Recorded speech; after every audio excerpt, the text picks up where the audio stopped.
Hello, we are third-year students of European Studies, Gunta, Veronika and Dijk. As a part of our assignment for the class Digital Responsibility and Interaction, we made an online presentation for you with the following topic.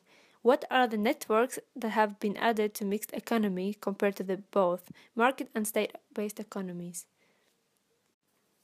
Before we answer the main question, we are going to explain what are the networks, as well as explain what market, state-based and mixed economies are.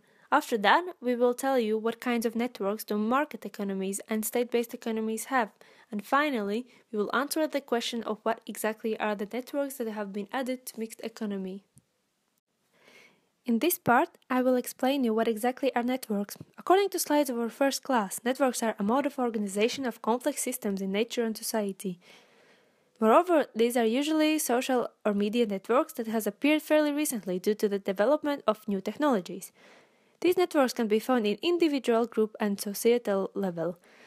What is more, according to Dijk in his book Network Society, these are the networks which link every unit or part of this society. For example, according to slides of our presentation of our first class in digital responsibilities, in Western society, the individual linked by networks is becoming the basic unit of our network society. However, in Eastern societies, this might still be the group, for example, family, community, or team, linked by networks. There are many different networks to be found everywhere. For businesses, for example, there are two types of networks, peer-to-peer network and networks organized around servers. They have different capabilities, moreover, depending on many criterions such as size of the business, type of activity, volume of traffic over the networks, needs of the network's users, etc. In this part, I will briefly explain what are market, state-based and mixed economies. These are economic systems that are quite recent concepts and have evolved in the 20th century. First of all, in pure market economic system, all decisions would be taken by private firms and individuals, and everything would be owned and operated by these firms and individuals. Furthermore, there would be no government intervention in the economy whatsoever.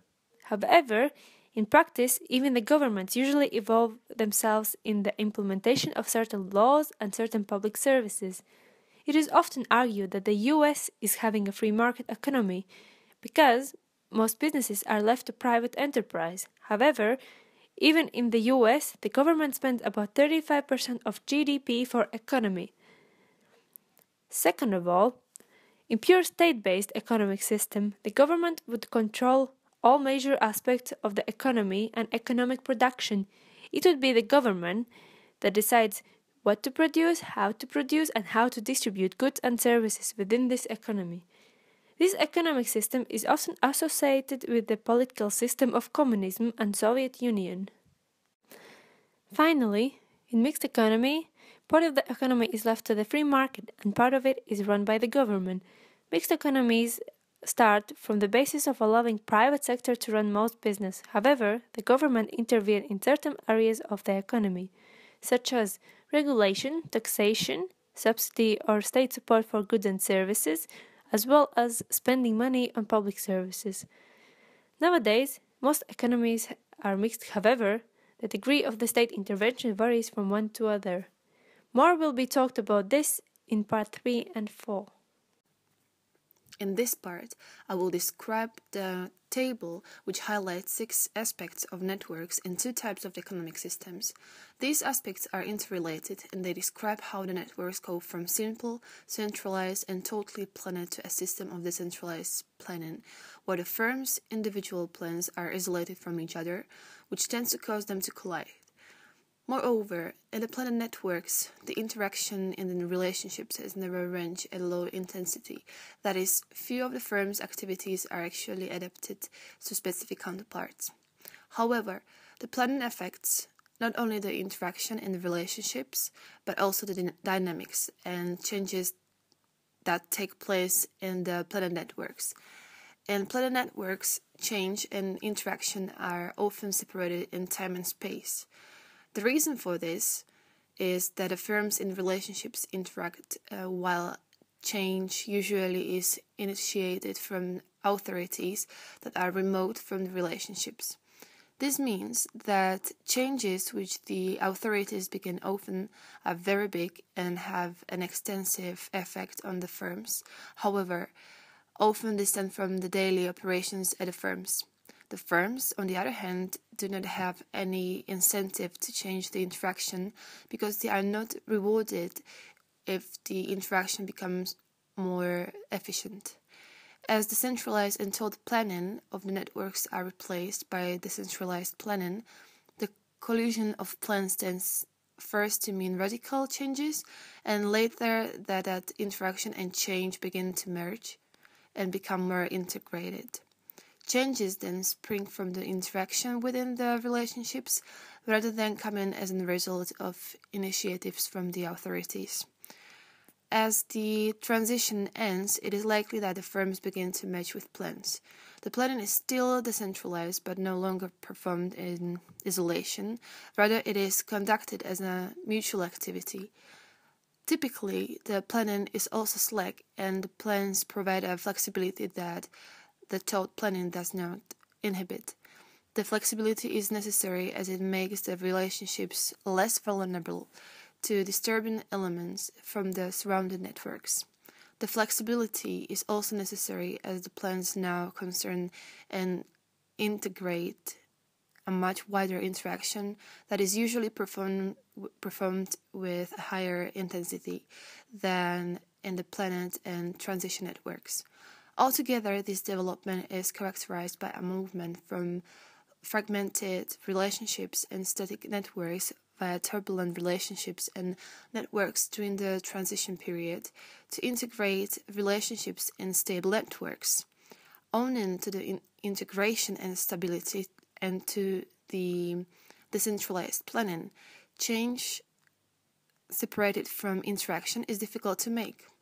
Instead, market networks tend to be dominated by incremental and gradual changes, which often arise from the interaction and which have to fit into the interaction in the relationship.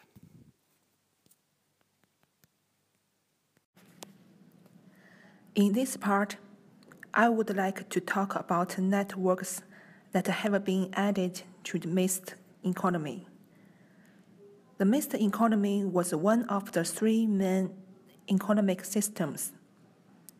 It means part of the economy is free market and the other is run by the government. In the real world, most economies are mixed with different degrees of state intervention.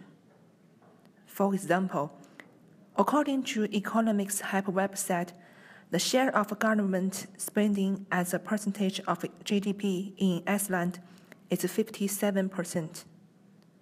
In United States, it's 38.9%, and it is 20% in China.